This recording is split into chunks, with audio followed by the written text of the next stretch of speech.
I, Melissa, 32F, never thought I'd be in this situation, but here I am.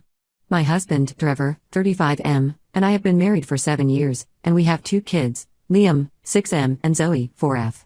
Our life hasn't been easy, but we've always managed to make it work. Trevor and I met in college. I was studying nursing, and he was in engineering. We clicked instantly over our shared love of 90s sitcoms and terrible puns. After graduation, we both struggled to find jobs in our fields. I ended up working as a receptionist at a dental office, while Trevor took a job as a retail manager. We got married young, partly because we were in love and partly because my dad was diagnosed with cancer, and I wanted him to walk me down the aisle. It was a small ceremony in my parents' backyard, with fairy lights strung up in the trees and my mom's famous lasagna as the main course. Dad passed away 6 months later, but I'm forever grateful he was there on our special day. We had Liam pretty quickly after getting married. It wasn't planned, but we were overjoyed. Zoe followed 2 years later, completing our little family. Life was chaotic but good. We were scraping by financially, but we had each other and that felt like enough. Then, about 5 months ago, everything changed. A new manufacturing plant opened up in our town, and they were hiring for all positions. Trevor and I both applied on a whim, not really expecting anything. To our shock, we both got job offers. The pay was incredible, $32 an hour, which was more than double what either of us was making before. The catch? It was a night shift job. We'd be working from 7 p.m. to 7 a.m., 4 days a week. We were thrilled about the opportunity but immediately realized we had a problem: who would watch the kids? We considered daycare, but nowhere was open overnight. My mom offered to help, but she lives an hour away and has her own health issues to deal with. That's when Trevor suggested his Aunt Deborah, 58F. Deborah had recently retired from her job as a high school English teacher. She'd never married or had kids of her own, but she'd always doted on Trevor when he was growing up. She lived about 20 minutes away from us and didn't have much going on. It seemed like the perfect solution. We invited Deborah over for dinner to discuss the possibility.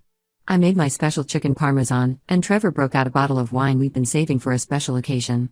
Deborah seemed excited about the idea, saying it would give her something to do and a way to spend more time with her great niece and nephew. We told her to name her price, wanting to be fair. She thought about it for a moment, then asked for $350 for 3-night weeks and $450 for 4-night weeks. It was steep, especially considering the kids would be asleep most of the time, but we were desperate and agreed. The first few weeks went smoothly. Deborah would arrive around 9 p.m., after we put the kids to bed, and leave before they woke up. She'd watch TV, read books, and sometimes bake cookies for the kids to have for breakfast. It seemed like the perfect arrangement.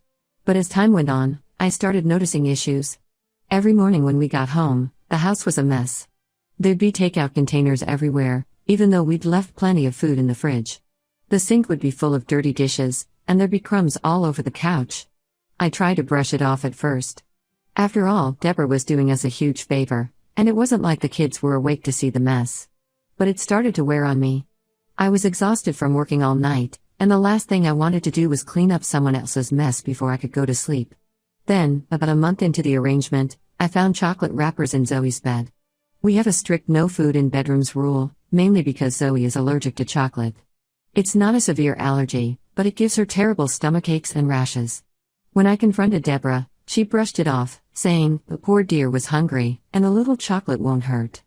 I was furious but tried to keep my cool. I explained again about Zoe's allergy and asked Deborah to please respect our rules. She nodded and apologized, but I could tell she wasn't taking it seriously. Then there was the issue with our cat, Whiskers. We've had Whiskers since before the kids were born. He's practically our first child. Deborah was supposed to clean his litter box each night, but she never did. We'd come home to find Whiskers had made messes around the house because his litter box was overflowing. When I mentioned it, Deborah said, "Oh, I thought cats were self-cleaning animals." I couldn't tell if she was joking or serious. The problems kept piling up. One morning, I found a stack of worksheets on the dining room table. Deborah had been homeschooling the kids without our permission, teaching Liam long division, he's in first grade, and trying to get Zoe to write cursive. When I asked her about it, she said she was supplementing their education. I tried to explain that we were happy with the kids' school and didn't want them doing extra work at night when they should be sleeping, but Deborah just tutted and muttered something about kids these days. The final straw came last week. We have a small vegetable garden that I'm really proud of. It's not much, just a few tomato plants, some peppers and herbs, but it's something I started after my dad died, as a way to feel close to him. He always had an amazing garden. I was planning to harvest the tomatoes that weekend for Liam's birthday party. I was going to make my dad's famous bruschetta recipe. But when I got home on Friday morning, I found that Deborah had picked all the tomatoes and made a huge batch of sauce, which she'd left sitting out on the counter all night. I lost it. I woke up Trevor, who can sleep through anything, and told him we needed to fire his aunt. He was groggy and confused at first, but as I listed off all the issues we'd been having, he started to understand. He agreed but was hesitant because she's family. We decided to talk to her together when she arrived that night. When we confronted Deborah, she burst into tears. She said she'd been struggling financially since retirement and this job was her only income. She admitted she'd been taking food home because she couldn't afford groceries. She said she'd been trying to help with the kids' education because she missed teaching. She apologized for the messes but said she got lonely at night and would snack to stay awake. I felt terrible. I had no idea she was struggling so much. But at the same time, I couldn't help but feel frustrated. Why hadn't she talked to us about this? We could have helped her find resources or even lent her money if she needed it. We offered to help her find another job, something during the day that would better suit her skills and energy levels. We gave her 2 weeks' notice, saying we'd pay her through the end of the month. Trevor suggested we could still have her watch the kids occasionally on weekends for extra cash. Deborah left that night in tears. I felt like a monster, but I also felt relieved. Maybe now we could find someone who would actually follow our rules and keep the house in order. But our relief was short-lived. The next day, Trevor's family started calling. His mom called me a heartless witch for firing her sister-in-law. Trevor's brother sent us a long email about how we've ruined Christmas. It's July, by the way. Even Trevor's grandma, who I've always gotten along with, left a disapproving message on our answering machine. Some of our friends think we overreacted too. They say we should have been more understanding of Deborah's situation. But I don't think they realize how stressful it's been, coming home every morning to a new disaster, worrying about what the kids might be eating or learning without our knowledge. Trevor is torn. He feels guilty about his aunt but also understands my frustration. I'm starting to question if I was too harsh. Should we have given her another chance? Were we the assholes here? I don't know what to do. Our new jobs were supposed to make our lives easier, but now everything feels more complicated than ever. How do we balance our family's needs with our obligations to extended family? How do we find reliable childcare without breaking the bank or hurting people's feelings? I'm at a loss, and I could really use some outside perspective. Update 1, it's been about 3 weeks since my last post, and a lot has happened. First, I want to thank everyone for their supportive comments. Reading them helped me feel less crazy about the whole situation. The day after I posted, Trevor and I sat down for a long talk. We realized we needed to present a united front to his family. Trevor admitted he'd been avoiding conflict, which is why he seemed hesitant about firing Deborah. It's a pattern with him, he hates confrontation. It stems from his childhood, where his parents would have huge blowout arguments and then give each other the silent treatment for days. He promised to be more proactive in dealing with family issues in the future. We decided to reach out to Deborah one last time. We invited her over for dinner, on a weekend we were both off, to clear the air. What happened next was unexpected. Deborah showed up with Trevor's parents, Linda, 62F, and George, 65M. Apparently, she told them we wanted a family meeting. We were caught off guard but decided to go ahead with the conversation. I'd spent all day preparing for this dinner. I made lasagna, a family favorite, garlic bread, and a big salad. I even baked an apple pie for dessert. It was my grandmother's recipe, and I always make it when I'm feeling stressed. The house smelled amazing, but the atmosphere was tense. At first, it was awkward. Linda kept making passive-aggressive comments about family loyalty. She brought up how Deborah had always been there for Trevor, like the time she drove 4 hours to pick him up from a music festival when he was 17 because he'd gotten food poisoning. George mostly stayed quiet, but he'd grunt disapprovingly whenever I spoke. Deborah looked uncomfortable, picking at her food and avoiding eye contact. Trevor tried to keep the conversation light, talking about Liam's recent t-ball game and Zoe's new obsession with dinosaurs. But there was an undercurrent of tension that couldn't be ignored. Then, about halfway through dinner, Zoe came downstairs complaining of a stomachache. Remember how I mentioned she's allergic to chocolate? Well, Linda had brought a chocolate cake, insisting it was Zoe's favorite. We hadn't let Zoe have any, but it turned out Linda had snuck her a piece when we weren't looking. Thankfully, it wasn't a severe reaction, but we did have to use Zoe's EpiPen and call the doctor. The whole time, Linda was apologizing profusely, saying she thought we were exaggerating about the allergy. Deborah, meanwhile, looked guilty and admitted she'd been giving Zoe chocolate too, because she didn't want the poor child to miss out. This incident was a wake-up call for everyone. George, who had been quiet until then, finally spoke up. He scolded both Linda and Deborah for disregarding our parenting decisions and putting Zoe at risk. He then turned to us and apologized for doubting our decision to fire Deborah. The mood in the room shifted. Linda burst into tears, saying she just wanted everyone to get along. Deborah looked ashamed, finally seeming to understand the gravity of her actions. Trevor was visibly shaken, holding Zoe and looking more scared than I'd seen him in years. After things calmed down and we'd put both kids to bed, we all sat down in the living room for a more honest conversation. Deborah admitted that she had been struggling more than she let on, not just financially but also with the responsibility of overnight childcare. She confessed that she often fell asleep on the job, which explained a lot of the messes and neglect. Linda and George opened up too. They'd been helping Deborah financially since her retirement, and they were feeling the strain. They'd hoped this job with us would solve the problem, which is why they'd been so upset when we fired her. We ended up talking late into the night. There were tears, hugs, and eventually, some laughter as we reminisced about happier family times. By the end of the evening, we'd come up with a plan. We helped Deborah apply for some part-time day jobs that better suited her energy levels. There was an opening at the local library for a children's storyteller, which seemed perfect for her. Trevor's parents also agreed to help her out financially for a few months until she gets back on her feet. As for our childcare situation, we've hired a professional overnight nanny. It's more expensive, but the peace of mind is worth it. Plus, our new nanny, Maria, 41F, is amazing with the kids and keeps the house tidy. She's a former preschool teacher who decided to switch to night shifts so she could pursue her passion for painting during the day. The kids adore her, and she's teaching them Spanish, which is an unexpected bonus. Things are still a bit awkward with the extended family, but it's getting better. Trevor's brother apologized for the angry email once he heard the full story. We're taking it day by day, focusing on our kids and our jobs. The whole experience has made Trevor and me realize we need to communicate better, both with each other and with our families. We've started having weekly check-in dates where we discuss any issues and make sure we're on the same page. It's been really good for our relationship. As for Zoe, she's fine. The doctor said her reaction wasn't severe, but we're being extra cautious. We've enrolled her in a food allergy awareness class for kids at the local hospital. She's actually excited about it. She says she wants to teach her classmates about being allergy superheroes. I'll update again if anything significant happens, but for now, I think we're on the right track. It's been a stressful few months, but I'm hopeful that we're moving towards a better place as a family. Update 2. It's been about 2 months since my last update, and I wish I could say things have settled down, but life had other plans for us. First, the good news: our new nanny, Maria, has been fantastic. The kids adore her, and it's such a relief to come home to a tidy house and happy children. We've even been able to get better sleep during the day, which has made a huge difference in our overall stress levels.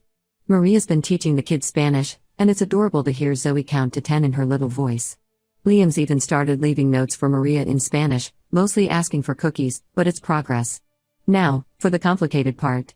Remember how we helped Deborah apply for some part-time day jobs?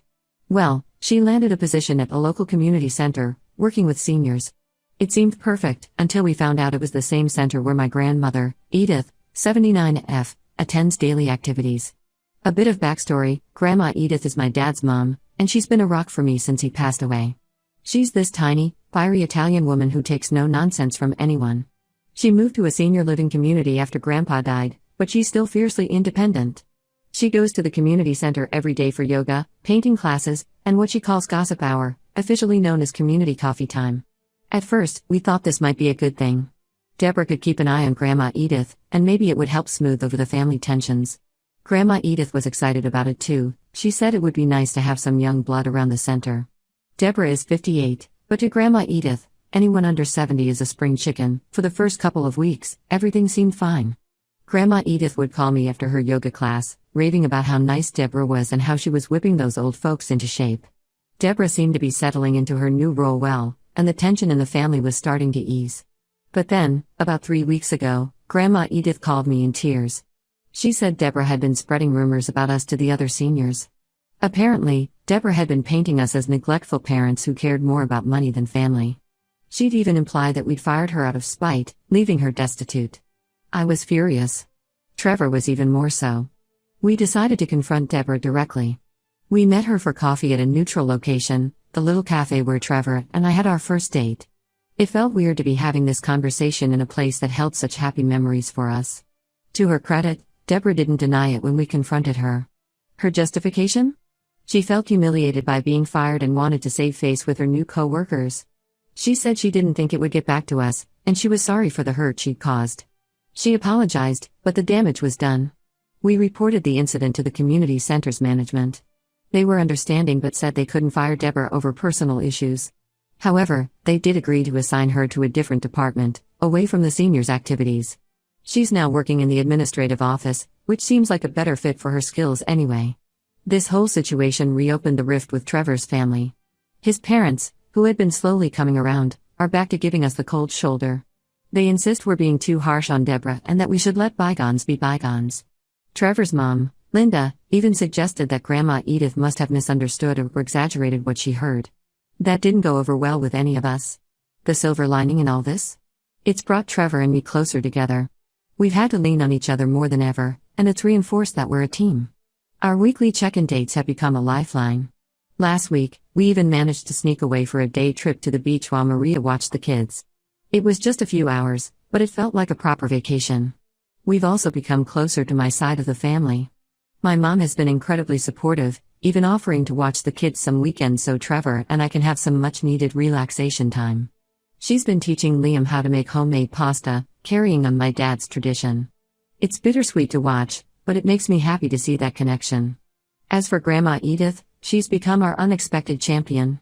She's been setting the record straight with anyone who'll listen at the community center. She even jokingly offered to give that Deborah a piece of my mind with my cane. We declined, but the mental image was pretty amusing. Grandma Edith has always been feisty, but seeing her go to bat for us like this has been really touching. We're still navigating this messy situation, but we're doing it together. Trevor and I have started seeing a family counselor to help us develop better strategies for dealing with family conflict. It's early days, but I think it's helping. The kids, thankfully, seem largely unaware of the drama. Liam is excited about starting soccer in the fall, and Zoe has declared that she wants to be a dinosaur doctor when she grows up. Their resilience and joy in the face of all this stress is a constant reminder of what's really important. I'll update again if there are any major developments.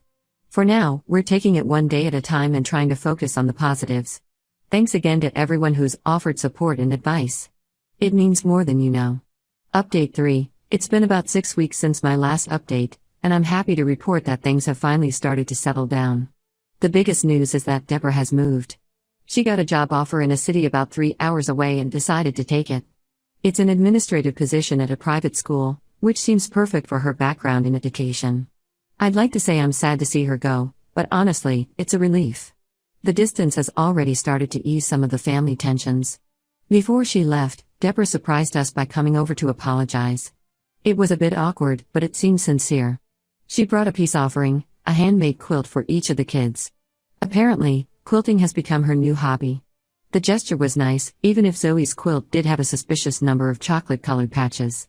During our conversation, Deborah admitted that she had been dealing with some undiagnosed depression, which contributed to her behavior both while working for us and afterward. She's started seeing a therapist in her new city and seems committed to making positive changes. It doesn't erase what happened, but it does help explain some things. Trevor's parents have slowly started to come around. I think Deborah's move forced them to reevaluate the situation. Linda called last week to invite us over for Sunday dinner, the first time since this whole mess started. It wasn't perfect, but it was a start. George even pulled Trevor aside to apologize for how they'd handled things. Baby steps, but in the right direction. Our jobs are going well. The night shift is still tough, but we've gotten into a good routine. Maria continues to be a godsend with the kids. Liam started calling her night mom, which is both sweet and a little heartbreaking. We've been trying to adjust our sleep schedules on our days off so we can spend more quality time with the kids when they're awake. The community center drama has died down, thanks in large part to Grandma Edith's efforts. She's become something of a local celebrity there, known for her no-nonsense attitude and fierce defense of her family. She says she hasn't had this much excitement since her bowling league days. Last week, she organized a family history workshop at the center, and she made sure to include plenty of stories about our side of the family.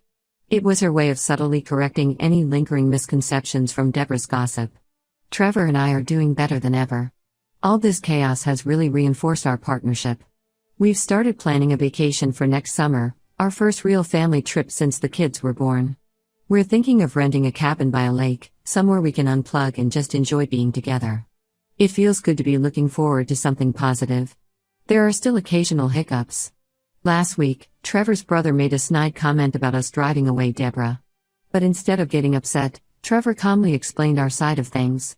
It was a proud moment for me, seeing how much he's grown and standing up to his family. As for the kids, they're thriving. Liam just lost his first tooth and was over the moon about the tooth fairy's visit. Zoe has her first dance recital coming up, and she's been practicing her routine for anyone who'll watch, including a very patient Whiskers. Overall, I feel like we've come out the other side of this stronger as a couple and as a family. It wasn't easy, and there were definitely times when I questioned everything. But standing our ground and prioritizing our kids' well-being was the right choice. Thank you to everyone who's followed this saga and offered support. Your advice and kind words have been a lifeline during some really tough moments. Here's hoping that any future updates will be about more mundane things, like whether it's too soon to let Liam get a skateboard, Trevor says yes, I say no, or if we should finally cave and get Zoe that pet gecko she's been begging for.